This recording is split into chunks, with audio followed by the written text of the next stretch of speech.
Narito ang iyong pang-araw-araw na horoscope para sa Sagittarius para sa araw ng March 20, 2026. Ang araw na ito ay nag-aalok sa mga Sagittarius ng isang napakagandang pagkakataon upang mas lalong mapalalim ang kanilang pananaw hindi lamang sa kanilang sariling pagkatao kundi pati na rin sa mga taong mahalaga sa kanilang paligid. Maaaring maramdaman mo ang isang malakas na udyok na pagtuunan ng pansin ang iyong mga personal na mithiin at ang iyong mga pangmatagalang pangarap sa buhay. Kaya naman napakahalaga na maglaan ka ng sapat na oras upang mag-isip-isip at magplano ng may malinaw na kaisipan. Ang pagtingin sa iyong kalooban o ang pagsasagawa ng matapat na pagsusuri sa sarili ay makakatulong ng malaki upang matukoy mo ang mga tamang hakbang na magdadala ng mas maayos na direksyon sa iyong buhay at lalong magpapatatag ng iyong tiwala sa sarili sa tuwing gagawa ka ng mga mahalagang desisyon. Ang pag-aalaga sa iyong mental at emosyonal na kalagayan ay ang pangunahing susi mo upang mapanatili ang iyong focus at ang iyong pagiging kalmado sa gitna ng anumang ingay o abala na nararanasan mo sa iyong kapaligiran. Pagdating naman sa usapin ng iyong trabaho, maaaring may lumitaw na mga sitwasyon o pangyayari na sadyang nangangailangan ng iyong mabilis na pag-isip at ang kakayahang makiangkop sa anumang pagbabago. Bilang isang Sagittarius, ikaw ay binyayaan ng likas na galing sa paghawak ng mga bagong sitwasyon, kaya naman ang paggamit ng iyong pagiging malikhain sa paglutas ng mga problema ay siguradong magbibigay sa iyo ng mga kahanga-hangang resulta. Ang pagpapakita mo ng pagkukusa at ang pagiging laging handa o maagap sa iyong mga proyekto ay magdudulot ng isang napakapositibong impresyon sa iyong mga kasamahan sa trabaho at maaaring ito pa ang maging daan upang magbukas ang mas malalaking oportunidad para sa pag-angat ng iyong karera. Huwag kang mag-atubiling ilabas ang iyong mga ideya dahil ang iyong pagiging madiskarte ay mapapansin ng mga taong nakapaligid sa iyo at magdadala ito ng tagumpay sa iyong mga tungkulin. Sa iyong kalusugan, napakahalaga na mapanatili mo ang tamang balanse sa pagitan ng iyong pisikal na kalakasan at ng iyong mental na kapayapaan.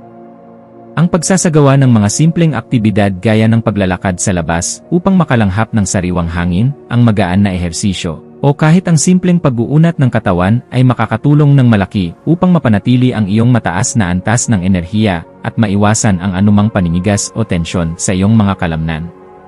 Ang pagkain ng mga masusustansyang putahe at ang pagsisigurong nakakakuha ka ng sapat na oras ng pagtulog ay magbibigay sa iyo ng kailangang sigla at talas ng isip sa kabuuan ng iyong maghapon.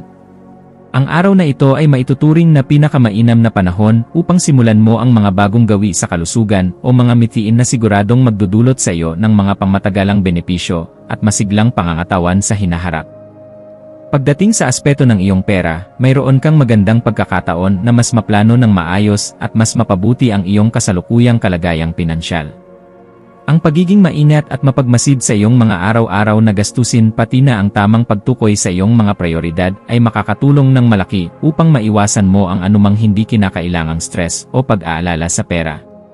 Ang masusing pagsusuri sa iyong budget at ang maingat na pagpapasya pagdating sa mga pamumuhunan ay magbibigay sa iyo ng isang matinding pakiramdam ng seguridad at pamatagalang katatagan. Ang mga simpleng hakbang gaya ng matiyagang pagtatala ng iyong mga gastos at ang maayos na pag-organisa ng iyong mga pangarap na may kinalaman sa pera ay magdudulot ng kalinawan sa iyong isipan at magbibigay sa iyo ng isang mas malinaw na landas para sa iyong mga plano sa hinaharap. Sa usapin ng pag-ibig, ang araw na ito ay nagdadala ng isang napakahalagang pagkakataon para sa mas malalim at mas makabuluhang koneksyon sa iyong kapareha o maging sa mga taong pinakamalapit sa iyong puso. Para sa mga mayroon ng asawa o kasintahan, ang tapat na pagpapakita ng pasasalamat at ang pagiging laging handang makinig sa damdamin ng isa't isa ay lalong magpapatibay sa inyong relasyon at magdadala ng tunay na kasiyahan sa inyong pagsasama. Para naman sa mga kasalukuyang nag-iisa o single, ang pananatiling bukas ng iyong puso sa mga bagong kakilala at ang pagbibigay ng sapat na oras para sa mga makabuluhang pakikipag-ugnayan ay maaaring magdala sa iyo ng bagong inspirasyon at ang potensyal para sa isang matamis na romantikong simula.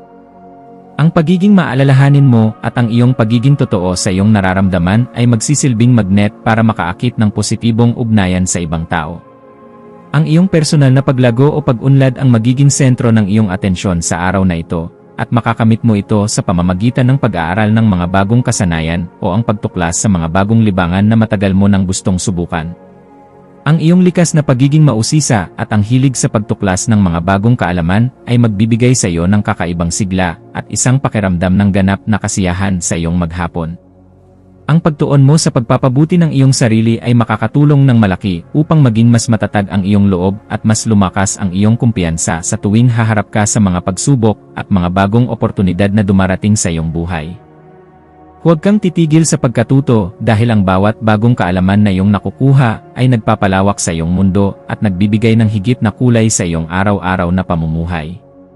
Sa iyong pakikitungo sa ibang tao o social interactions, ang mga Sagittarius ay maaaring makaranas ng mga kasiyasyang pakikipag-ugnayan sa kanilang mga matatalik na kaibigan at sa kanilang pamilya.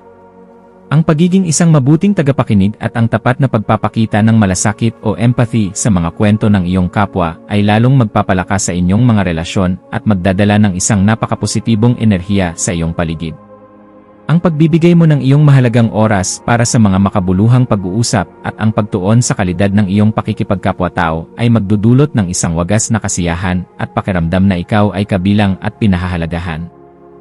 Ang iyong pagiging palakaibigan ay isang biyaya na nagpapasaya hindi lamang sa iyong sarili kundi pati na rin sa lahat ng mga taong nakakasalamuha mo sa loob ng buong araw. Ang pagkakaroon ng maayos na organisasyon at ang tamang pagpaplano sa iyong mga pang-araw-araw na tungkulin ay malaking tulong upang manatili kang produktibo at para na rin maiwasan mo ang pakiramdam ng pagkapagod o stress.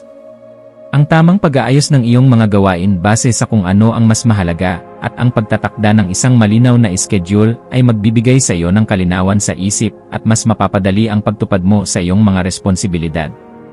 Ang pagkakaroon ng isang balansing diskarte sa iyong trabaho, sa iyong buhay panlipunan, at sa iyong sariling oras ay magdudulot ng isang pakiramdam na marami kang nagawa at isang pangkalahatang kaayusan sa iyong buhay.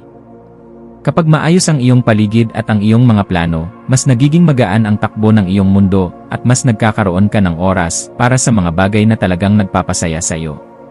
Ang pagkakaroon ng emosyonal na kamalayan o emotional awareness ay magiging napakahalaga upang mapanatili mo ang katatagan sa loob ng iyong mga relasyon at maging sa iyong trabaho. Ang matapat na pag-intindi sa iyong sariling mga damdamin pati na rin ang pagiging bukas sa mga puna o feedback na nanggagaling sa ibang tao ay magbibigay sa iyo ng mas malinaw na pag-isip at mas maayos na paraan sa paggawa ng mga desisyon. Ang mga simpleng gawain gaya ng pagsusulat sa iyong journal o ang sandaling pagtahimik para sa pagmuni-muni ay malaking tulong upang maayos mong maproseso ang lahat ng iyong mga emosyon at magkaroon ka ng kapayapaan sa loob ng iyong puso sa kabuuan ng iyong araw. Ang pag-unawa sa iyong nararamdaman ay magsisilbing gabay mo upang hindi ka madaling mabitag ng galit o kalituhan sa mga sitwasyong haharapin mo. Sa usapin muli ng iyong pera, ang pagiging madiskarte at matalino sa iyong pagpaplanong pinansyal ay siguradong magbibigay sa iyo ng mga pangmatagalang benepisyo at kaginhawaan. Ang matiyagang pagsusuri sa iyong mga prioridad, ang tamang pag-aayos ng iyong budget, at ang maingat na pagdedesisyon pagdating sa mga usaping investment ay magdudulot sa iyo ng seguridad at sapat na tiwala sa paraan mo ng paggamit ng iyong mga yaman. Ang araw na ito ay tunay na mainam para simulan mo ang mga konkretong hakbang na magdadala sa iyo patungo sa paglago ng iyong pananalapi at sa pagkakaroon ng isang matatag na pundasyon para sa iyong kinabukasan. Tandaan na ang bawat maliit na pagsisikap mo na ayusin ang iyong pera ngayon ay magbubunga ng malaking ginhawa at katahimikan ng isip sa mga darating pang taon.